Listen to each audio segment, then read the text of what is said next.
I was driving into the city today,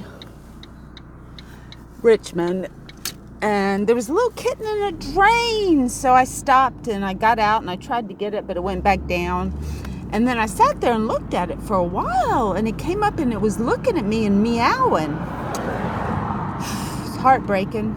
Beautiful little, it's like a little tabby orange thing. It's so cute. I couldn't keep it, not where I'm living now, but I'm sure we could find it at home.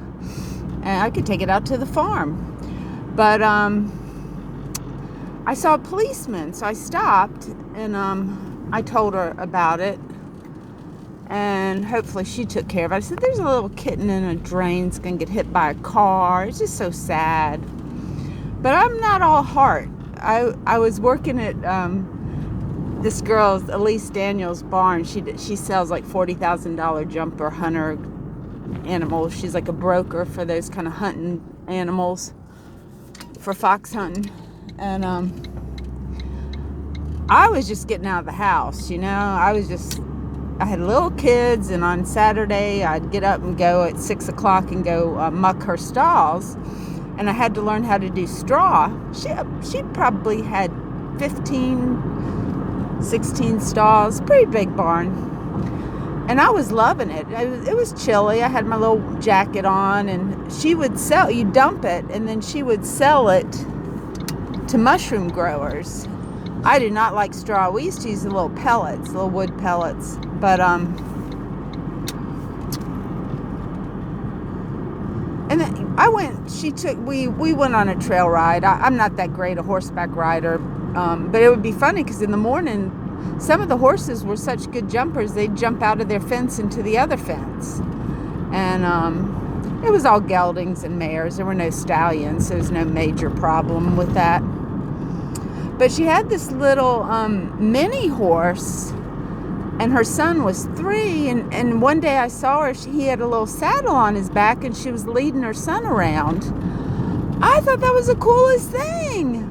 I said, that's so cool. And she had 2. She had another one that was it was a 3-year-old, but he hadn't been broke. And his name was Kahlua. He was registered. Her mom bred miniature horses. And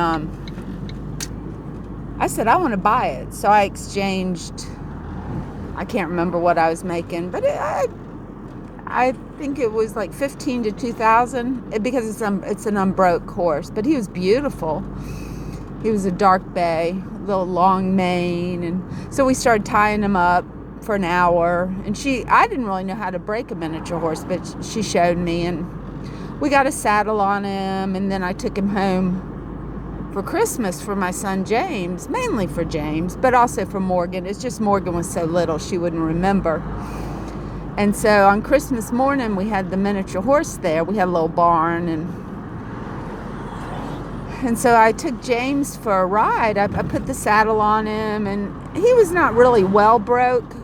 And we were going, and he got spooked. There was a bird that flew out, and he spooked. And my son fell on the ground, and James he would not get back on that horse. He said he did not expect that to be part of the ride. It was only 32 inches by hands to the wither. But anyway, one thing that was funny, I love that barn. That barn was so much fun. So I was mucking the stalls, and this black cat came by, and she had a kitten hanging out of her, I guess, uterus.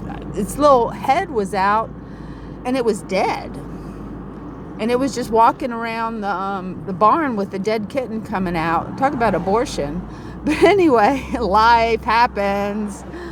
And so I told Elise, I saw her, I said, you've got a cat with a dead kitten coming out of its rear end. And she's her husband's a veterinarian. She said, he's got to take care of that. He's just been busy. So I thought, okay, well, I guess it's okay.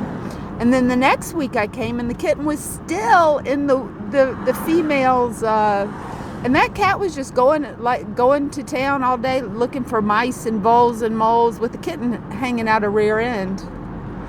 And then they did get to it. I guess that was on his docket, and he just hadn't quite gotten to removing the dead kitten. Kind of sick, isn't it? It didn't seem to bother the mother cat, though. She had a couple other kittens nursing off her. So, yeah. So when you think of me, I want you to think of the dead kitten.